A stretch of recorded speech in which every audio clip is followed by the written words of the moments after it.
Welcome, my friends. In the last video I showed you how I have a little bit of an addiction to laser engraving, laser etching, or laser wood cutting, and how that's turned into a business for me. The video I'm doing today is turning this 6" by 6" 3mm piece of plywood into these, which is the awards for a local cyclocross race, which is a type of bicycle racing that I do a lot of.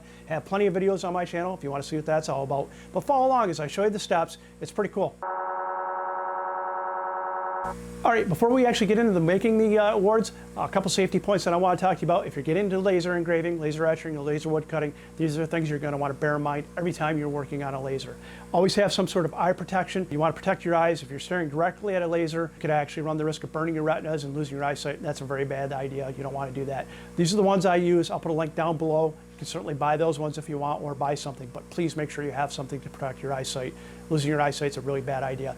The next thing that's really important is make sure you have some sort of fume extraction device to get rid of the fumes from wood smoke, burning leather, burning tile, paint, or anything of that nature. You don't want to be breathing that crap in. It'll ruin your lungs, ruin your health. That's not a good idea.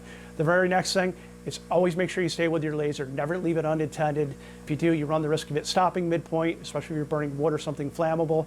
It could start a fire, burn your house down, you lose your stuff. That's bad practice. You don't want to do that either. So either make sure you have sitting with your laser, or make sure you have a video camera on your laser where you can watch it from a little bit of a distance and respond to it if something bad happens. So follow those safety points. Other than that, let's get going.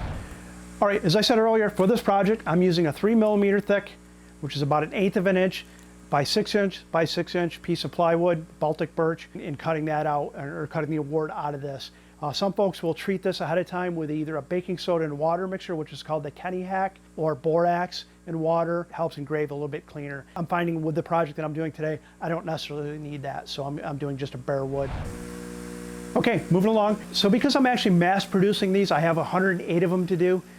What's going to be a little bit easier is to develop a jig, or cut some sort of jig out where you can actually lay your pieces down and line them up, and you don't have to futz around when trying to move them around and such. So in this case, I used a piece of poster board, cut out a 6" by 6" piece, and I did 4 of them. I'm only doing 3 at a time. It's just a little bit easier for me to remember first, second, third place that way. And I'm just lining it up, dropping my blank in, trying to get the good side up, and line up the grain the way you like as well.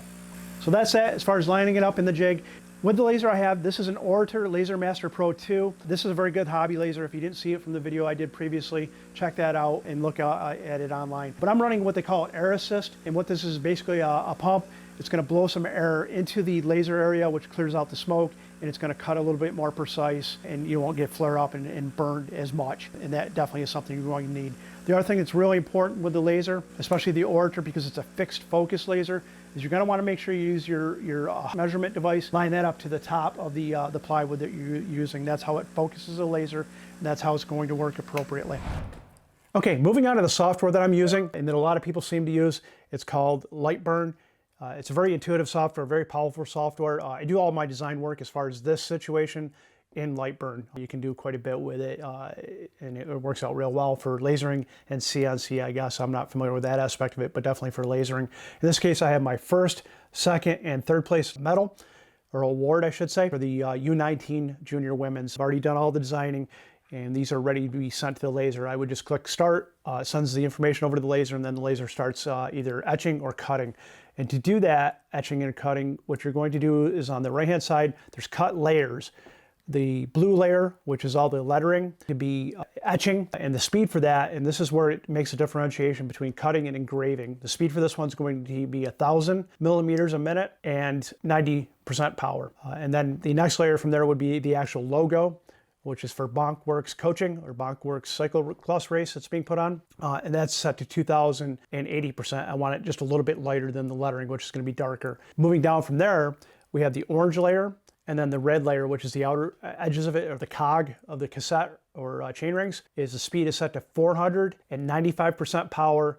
And I'm also making 6 passes, so it'll actually cut 1/8" plywood or 3mm plywood. So this Ortur laser that I have, it's really not designed to cut any more than about 3mm. So it would take a lot of passes, and just wouldn't it wouldn't be very efficient to do that. So again, as I said, now that's all set up, all I have to do is hit the old start button, and when I click continue, the actual laser is going to start cutting.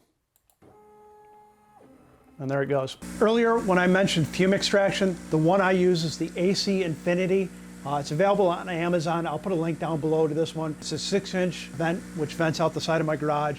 It's an absolute must. You have to have some sort of fume extraction. If you don't, you're going to end up with a closed environment, smoke inhalation, breathing in some chemicals that you really don't want to breathe in, and you're going to hurt your lungs. Pretty handy little device, a remote control. And it's fairly silent considering what it is. You can certainly get louder ones, but this is one that a lot of people recommend. I certainly would recommend it as well.